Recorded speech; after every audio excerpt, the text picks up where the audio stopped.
Well, you know what? This our tabletop master coming up. He's a man of many talents, and to make up for all the roasting he had last week for those "you're so old" jokes by himself, please welcome Toastmaster Tim Linger. Yeah.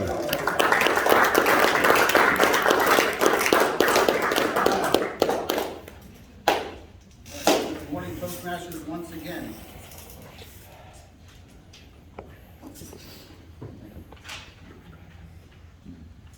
Today will be about what motivates you, what inspires you.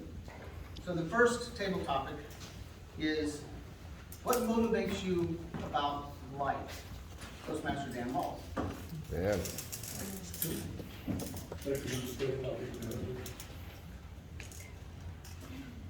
I'm motivated by some of the great philosophers, starting with Jesus Christ, Dale Carnegie, and my favorite Italian philosopher is a Norman of Vincent Papini.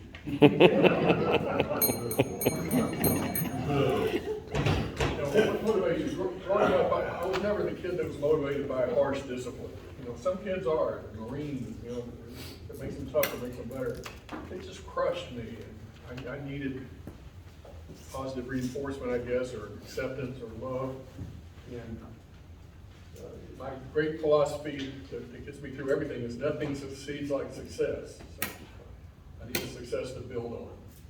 That's what motivates me, along with a Norman of Vincent Papini.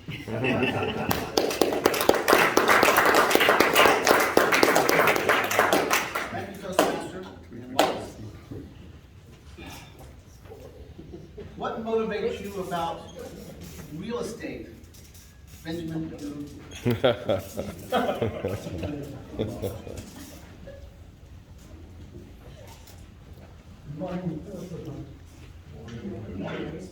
Many things are my thing. One of them is real estate.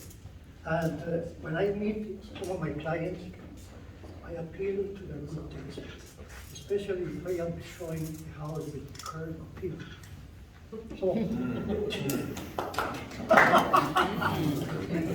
I laugh at my own joke. But yes, there are so many things in real estate. It's not only houses, but land, investment, a lot of things. So stay there and be my clients. I don't need any competitors. But this is what we see every day. Good things. We complain about prices. Well, sometimes it is good, sometimes it may not be so good. But it's challenging. It's a very good moment to be there.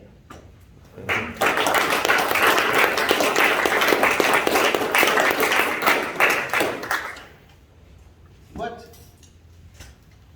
perplexes you? Toastmaster Chip Key. Perplexes me, what most perplexes me, and I appeal to the women in the room, just go with me because this is more towards men. What gets me is my wife. I've been married for 25 years, happily.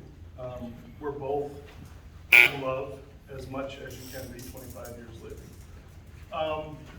Every day, she says something new. She gets mad at something. I mess up. And at the end of the day, we're back in love. Everything's okay. And I go to sleep absolutely, entirely perplexed.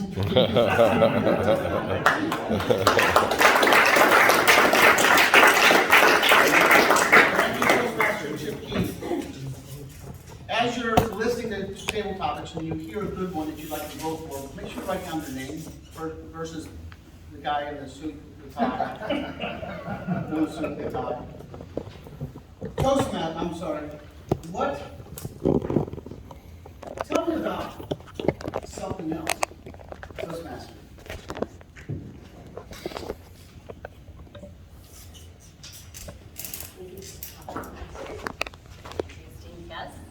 Something else. So something else that is going on in my life is a new career.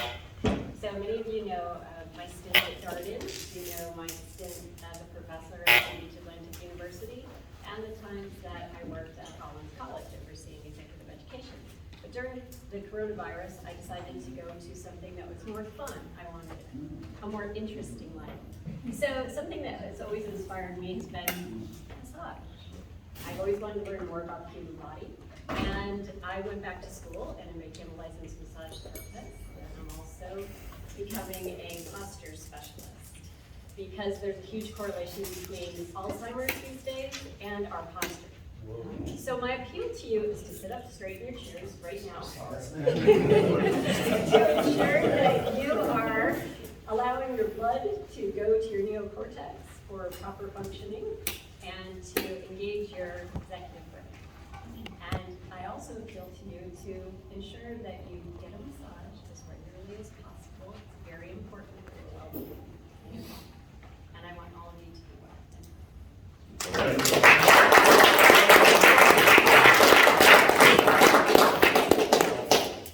So what motivates you to be motivated? Toastmaster, let me know.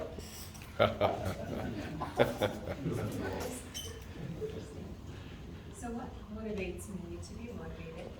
I feel like you have been put on this earth to do something with your life. Whether you find it early or you find it later. Luckily, I found it early, and I have been blessed to be able to work it, massage it on a daily basis.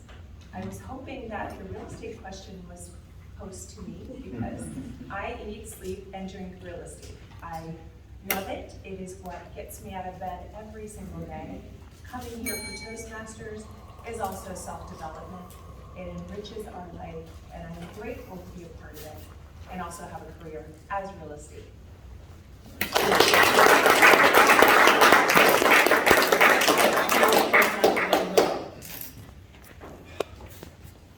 What do you do?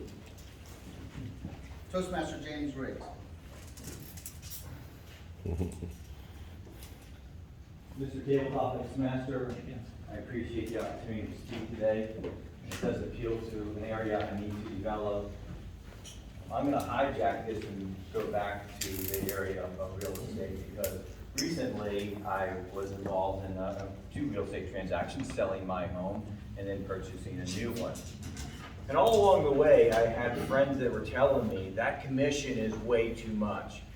You're taking the sale of your home and the purchase of another one, and you can save money by doing X, Y, and Z. Well, my father was kind enough to teach me a wonderful, wonderful lesson that I will never forget. The lesson is, cheap is expensive. Don't you dare shortcut something as important as that, because you will regret it. I have my yellow light. Appreciate the opportunity.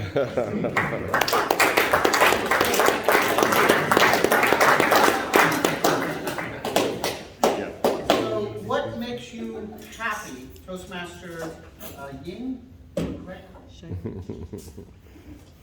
What makes you happy?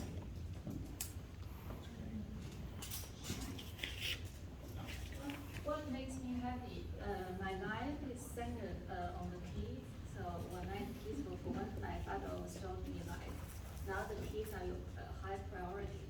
So what makes me happy is like I see my kids got all A's in the classes, and also my kids like won awards in their extra curriculum, and also like I'm happy when my kids are like ranking, and even the kids when the kids appeal my opinion, I still love them. I think like for every activity with them, like they make me happy.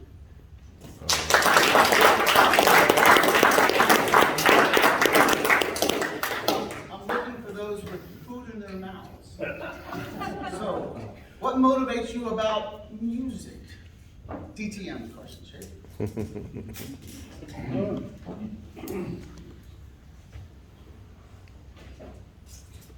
Music is the sound of your soul.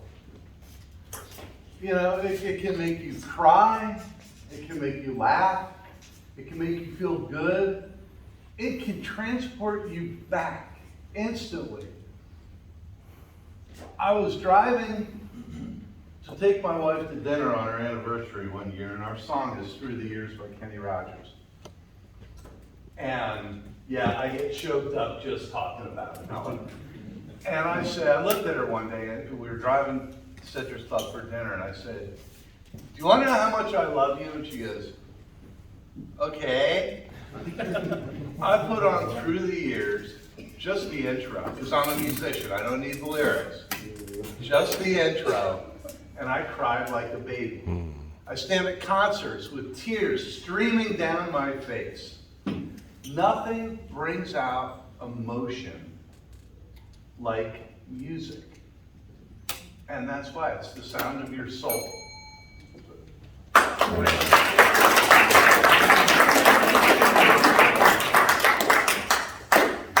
What motivates you about money, financial planning? Toastmasters show us.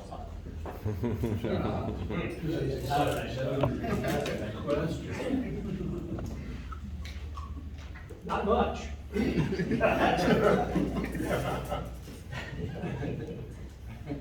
That's not true. I have to appeal. So what I've always liked was finding stuff that are a good deal. I've always taken the hard road versus the easy road. Real estate, you can kind of look at and see prices are going up, it's not a good deal.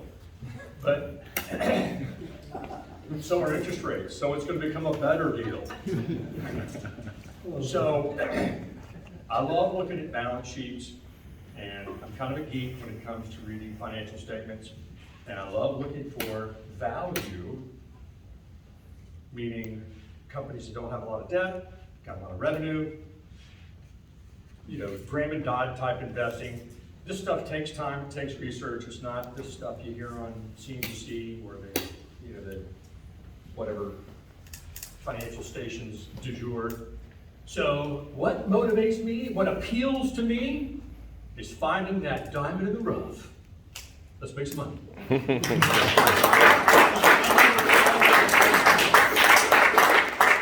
I was in school, I had A, D, D, and an F. So Toastmaster Mark Scheer, tell me how you did in school. I'm on the schedule. On the schedule now. Which means I can do this. All right, now I'm one less person. That's okay. Let's go back to this. Sometimes you have to be very slow in order for people to comprehend. So, Toastmaster Bonnie Patterson, how did you do in school? How did I You do in school? Oh, right. SKOOL. In school, I did very well. I talked a lot, apparently. That was my biggest issue, was that Bonnie won't stop talking and she's trying to teach the class. And then in about 4th or 5th grade, they were like, oh, she's gifted. Put her in gifted classes. She'll have fun with those kids. That was not fun. I did not like those kids. They weren't cool like me, but that's a different story. By the time I got to middle school, though, I had mastered the art of being cool and still fitting in, getting all my good grades. But when I got to high school, I realized I really don't even need to be here. So I would still make passing grades and skip all of my classes. And then I ended up dropping out in 10th grade because I was still passing and didn't care. I got my high school diploma in night school and then started college at 17 because high school bored me. That's how I did in school.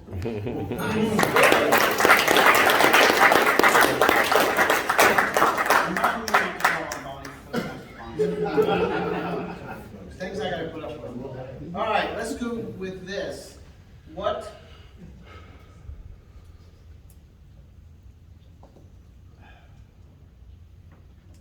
You can actually see the smoke. I'm going back to the old tried and true.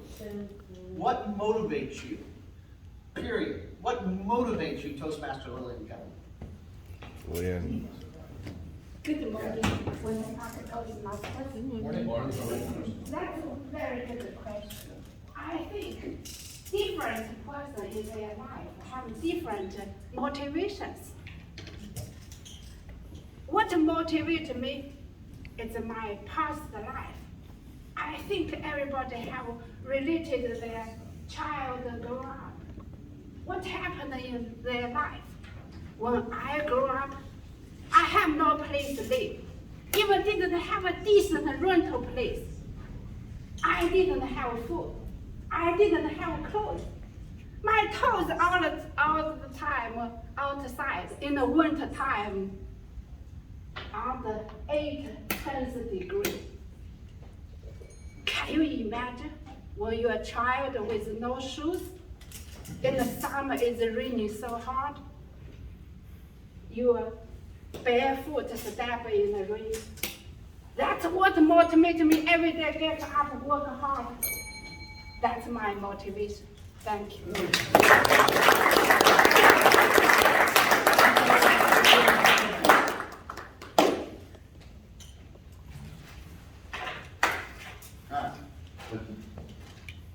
So, I appeal to you all to come up with something awesome, and I'm going to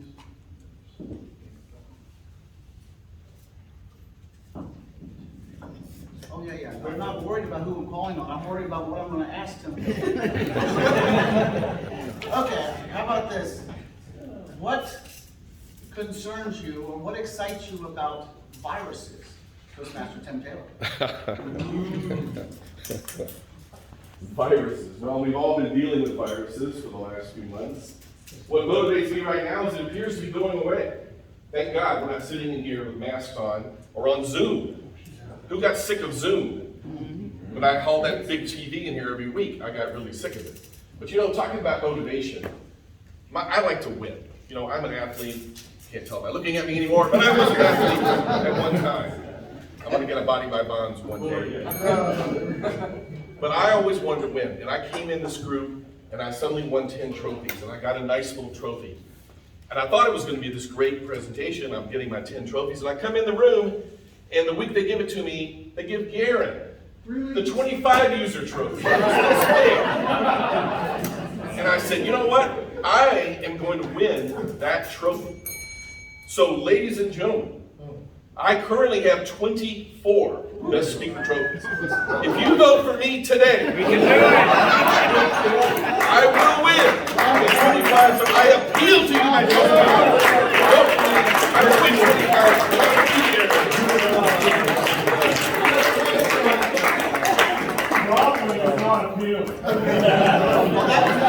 That was an ovation, just not a standing ovation. Free breakfast for all, voted for Tim Taylor. Okay. So, what makes you nervous? What excites you about your upcoming icebreaker, Toastmaster Morris?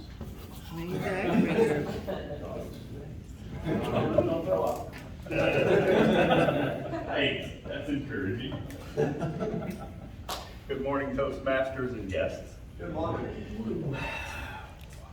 What excites me and motivates me about my upcoming icebreaker speech, I would have to say the thing that excites me the most is the fact that I get to share part of my life, part of my history, with people that I find so friendly and engaging that I don't feel the fear that I would normally feel to present something to someone that I don't really know.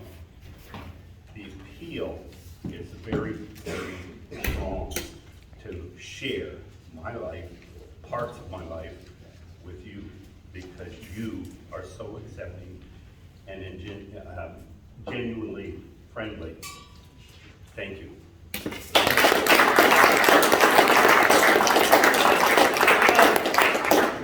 We have time for one more. Would anybody like to be a speaker?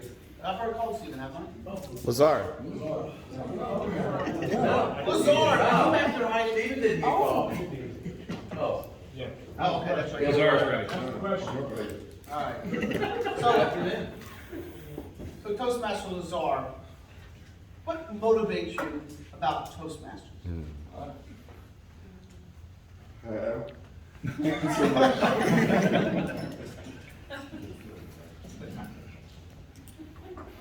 It's funny because a lot of things really motivate me.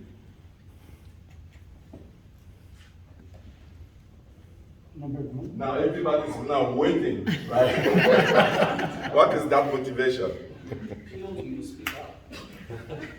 Well, to tell the truth, in the beginning, when I came in this country, I come from another country, obviously.